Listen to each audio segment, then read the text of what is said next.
On the day Mom and Dad divorced, two divorce agreements lay on the table. The first one stated that the child was to stay in the old house in the old town with Dad, Chuck Browning, who was addicted to gambling and riddled with debt. The second one stated that the child was to go to the coastal town with Mom, Marina Dillon, who had remarried a wealthy businessman. In my previous life, my younger sister, Tamara Browning, cried and begged to stay with Mom, so I silently packed my bags and went with Dad instead. Later on, Dad quit his gambling habits and received a large settlement for selling off his old house in a land expropriation project, and that was when he began pampering and showering me with affection. Meanwhile, Tamara suffered emotional abuse at her stepfather's home as she was forbidden from leaving the house at all. Eventually, she died of depression. Now that we were reborn, Tamara snatched the cigarette away from Dad's fingers and hugged him tightly. I feel sorry for Dad, Tiana. You can go ahead and enjoy your life with Mom. I'll let you take it. Dad was stunned momentarily. Then, he stroked Tamara's head with a look of relief. I said nothing and picked up the train ticket that would bring me to the coastal town. Tamara had no idea that Dad only managed to quit his gambling habits because I had worked myself to the bone paying off his debts while suffering from a brain tumor. Dad finally saw the error of his ways after I nearly gave up my life for him. And now that I was reborn, I no longer had to put up with the voices of the debt collectors hounding us anymore.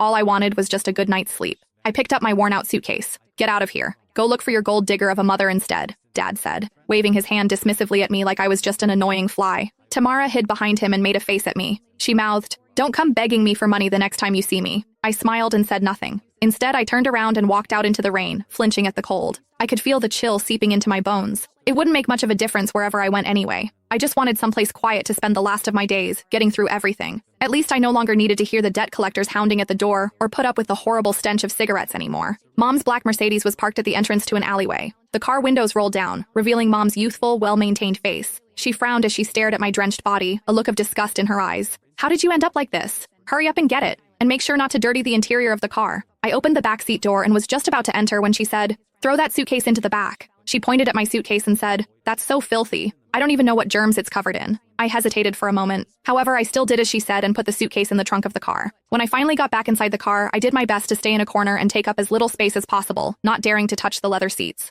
The air conditioning in the car had been turned on, but I still felt very cold. "Make sure you behave yourself when we reach that place, Tiana," Mom said, looking at me in the rearview mirror while driving. "Your new stepfather doesn't like noise. Stay in your room as much as possible and don't come out. Don't chew with your mouth open and don't drag your feet on the floor while walking. Also, don't you ever bring up your dad. He's nothing but bad luck." I looked at the fleeting raindrops outside the window and nodded. Got it. I felt a sudden sharp pain in my brain. My vision went black for a while, and I hurriedly held my head in my hand. "What's wrong?" Mom asked, sounding impatient. "Nothing. Just a little carsick." "You're so delicate," she said with a scoff. "Just like your dad." I closed my eyes and forcefully swallowed the metallic taste rising in my throat.